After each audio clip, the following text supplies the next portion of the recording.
तो कैसे हैं आप सब? आशा करता हूँ कि अच्छे होंगे। आशा करता हूँ कि लाइफ में भी अच्छा सब कुछ चल रहा होगा। और आज हम बात करने वाले हैं अबाउट अ 27-year-old वुमेन।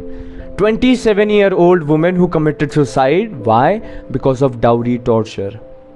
जी हाँ, डाउरी टॉर्चर इन 2025। और उस जनरेशन के द्वारा ये सब किया जा रहा है जिसके बारे में 8 से 10 साल पहले ये कहा जाता था कि ये एक जनरेशन है जो भारत को विश्व गुरु बनाएगी, ये एक जनरेशन है जो भारत को इग्नोरेट से ब्राइट साइड पे ले जाएगी, ये सारे समाज के जो इरेलेवेंट प्रैक्टिसेस हैं उससे दूर ले जाएगी। एंड यही जनरेशन अभी है जो सबसे बदतर नजर आ रही है। अभी लिटरेसी रेट बढ़ गया है, नॉलेजेबल नज़र आ रही है, लेकिन वैल्यूज़ के नाम पर बहुत ही भद्दी है ये generation. And to be honest, this is a blatant truth, we have to accept it. Because if in 2025 we are like witnessing dowry rape cases और उस पर हम 5 दिन बात करके चुप हो जा रहे हैं, दैट इज़ समथिंग जो हमारा माइंड है वो खराब है हमारा माइंड। क्योंकि हम 5 दिन के लिए समझते हैं कि हम लोग बहुत अच्छे इंसान हैं अंदर से, क्योंकि हम रेप केस वाले को सपोर्ट कर रहे हैं, उसकी विक्टिम को सपोर्ट कर रहे हैं। लेकिन 5 दिन के बाद हम कहाँ चल जाते हैं? हम गायब हो जाते हैं। And this is what India is. This is what the main mindset of people living here is. और हमें एक चीज़ समझ आ रहा है कि अगर इस लड़की से, और आज के टाइम पे भी हम डाउरी ले रहे हैं, एक चीज़ समझ आ रहा है कि एंसेस्ट्रल माइंडसेट से ये जो जनरेशन है अपने आप को पार नहीं पा रही है। एंसेस्ट्रल माइंडसेट, क्योंकि डाउरी आज की लेन नहीं है, डाउरी आज की देन नहीं है, डाउरी तो बहुत समय से चल रही है। और डाउरी पहले कुछ रीजंस की वजह से चलती थी, लेकिन आज लड़की उतनी ही सशक्त है जितना लड़का है। कोई भी, हर एक सेक्शन ऑलमोस्ट एक ही लेवल पर आ चुका है और फिर हम ऐसे गड़बड़ काम करें, दिस इज नॉट एक्सेप्टेबल यार, this is not acceptable. Now let's talk about the case. क्या हुआ है केस में? 27-year-old women marries a 28-year-old man. April में तमिलनाडु में शादी हुई है। अब क्या होता है, 10 दिन के बाद ही लड़की को टॉर्चर किया जाता है। एंड एक जो टिपिकल रिस्पॉन्स रहेगा किसी भी लड़की का, वो वापस आएगी घर पे। एंड वो वापस आती है, वो लड़की 27-year-old वुमेन जाती है, अपनी फैमिली से बात करती है। टू बी ऑनेस्ट, एक चीज़ मैं बताने वाला हूँ, हमारे जो इंडिया में समाज का कॉन्सेप्ट है, सोसाइटी का कॉन्सेप्ट है, ये आधी जान ले रहा है। ये आधी जान ले रहा है कि समाज क्या कहेगा, समाज उंगली खड़ा कर देगा। और समाज के बाद इतना फ्री टाइम है कि ये केस में भी अगर देखिए, अगर मैं पेरेंट रहूं इस जनरेशन का जो अभी चल रही है, वो सोचेगी कि भाई मेरी बेटी 10 दिन के बाद शादी से वापस आ गई, और कोई फ्री पड़ा हुआ अंकल आंटी वो बोलेगा कि लड़की पे गड़बड़ है। This is a blatant truth कि हमारा समाज, सोसाइटी जो इंडिया का है, ये इतना फ्री पड़ा है कि पहली उंगली ये लड़की पे डालेगा। They are not going to question कि क्या लड़का ठीक है, क्या लड़का खराब तो नहीं है, क्या फैमिली उसकी ठीक थी, क्या लड़की को परेशान किया गया। नहीं, यहाँ पर पहली उंगली लड़की पे उठती है। एंड देखिए, बहुत, मैं ये नहीं कह रहा हूँ कि मैं ज़्यादा लिफ्ट नहीं हो रहा लड़की की तरफ से, but this is a blatant truth कि कुछ भी गड़बड़ हो तो, मतलब कुछ भी थोड़ा सा भी गड़बड़ हो, जहाँ पर हमें हल्की सी भनक लगे, हल्का सा लूप होल नज़र आए लड़की का, तो वी स्टार्ट क्लेमिंग। कुछ टाइटल्स दे दिए गए हैं सोसाइटी के द्वारा और वो दिए जाते हैं। इसी के वजह से हमारे पेरेंट्स, वो पेरेंट जिसकी वो 27 साल की लड़की थी, वो भी डरे होंगे कि ये क्या हो गया, ये क्या हो गया। आवाज़ उठाने और अपनी बच्ची का सपोर्ट करने से ज़्यादा उन्होंने समझा कि आप एडजस्ट करो। उनको भी लगा कि उनकी लड़की की गलती है कि वो एडजस्ट नहीं कर पा रही है, बल्कि उनको भी मनी मन समझ आ गया होगा कि गलती किसकी है एक्चुअली में।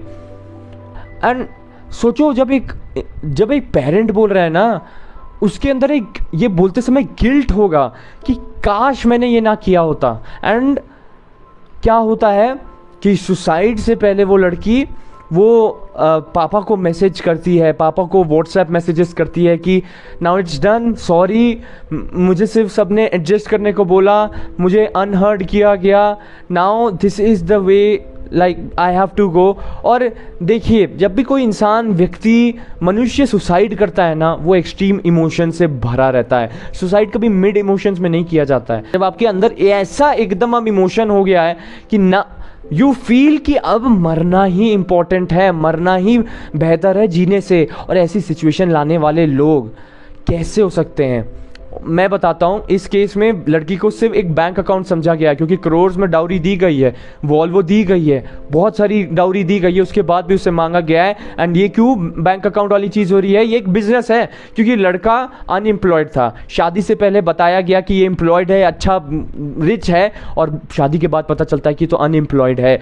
फिर शादी के बाद उस लड़की को टॉर्चर किया जाता है, उसको बाहर नहीं जाने दिया जाता है, उसको चप्पल नहीं ढंग से पहने दिया जाता है। ये क्यों किया जाता है? देखिए, ये एक बिजनेस है कुछ सोसाइटी के लोगों का, कि हम डाउरी लेंगे, लड़की को एक ऐसी सिचुएशन पे छोड़ देंगे जहां वो मर जाए, फिर हम उसको मेंटली अनस्टेबल बोलेंगे या कुछ भी बहाना देंगे और नेक्स्ट शादी करेंगे, सेम साइकिल रिपीट करेंगे। और यहां पर भी वही होने वाला था, but unfortunately for the boys family उस लड़की ने सब कुछ लिख दिया अपने पिता को, और उसके वजह से पुलिस ने अभी जो लड़का है और उनके पिता है उनको अरेस्ट कर लिया है।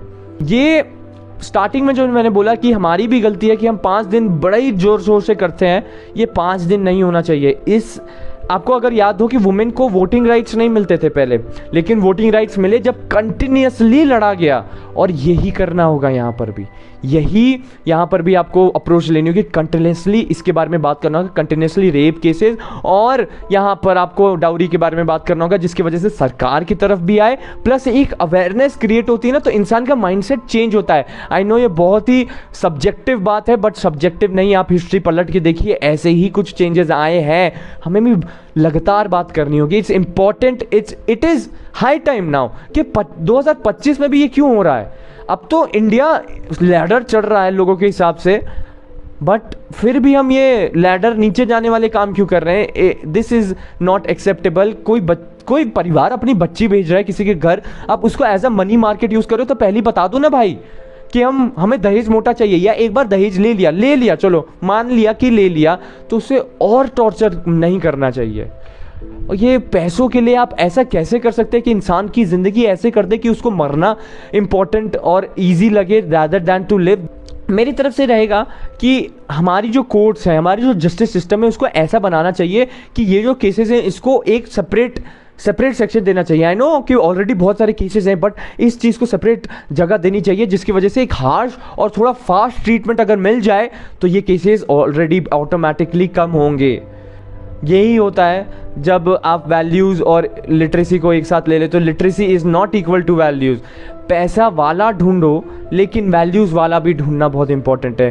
Take your time. और मैं पेरेंट्स को भी बोलना चाहता हूँ कि ऐसे सिचुएशन में अपनी वार्ड का मदद करो, क्योंकि ये फैमिली का सोचो, ये क्या सोच रही होगी कि काश मैंने उस टाइम बोल दिया होता कि घर में रुक जा, तो ये नहीं होता। काश मैंने बोल दिया होता कि ठीक है तोड़ देंगे शादी, तो ये नहीं होता। तो स्टार्ट सपोर्टिंग योर वार्ड कि भाई लड़की बच जाएगी, लड़का बच जाएगा, तो आगे नई शादी हो जाएगी, या अकेले भी रह जाएगा, कुछ नहीं होगा, बच्चा अडॉप्ट हो जाएगा। बट नहीं रहेगा तो वो ज़्यादा गिल्ट रहेगा। एंड हमें भी इसके बारे में कंटिन्यूसली बात करना होगा। आपका क्या कहना है इसके बारे में तो कमेंट सेक्शन में बताइएगा। इतना ही मैं कहना चाहूँगा। एंड प्लीज़ प्रे कीजिएगा उस सोल के लिए, एंड प्रे कीजिएगा कि ये सारे केसेस भी कम होना शुरू हो जाए। चलिए चलते हैं।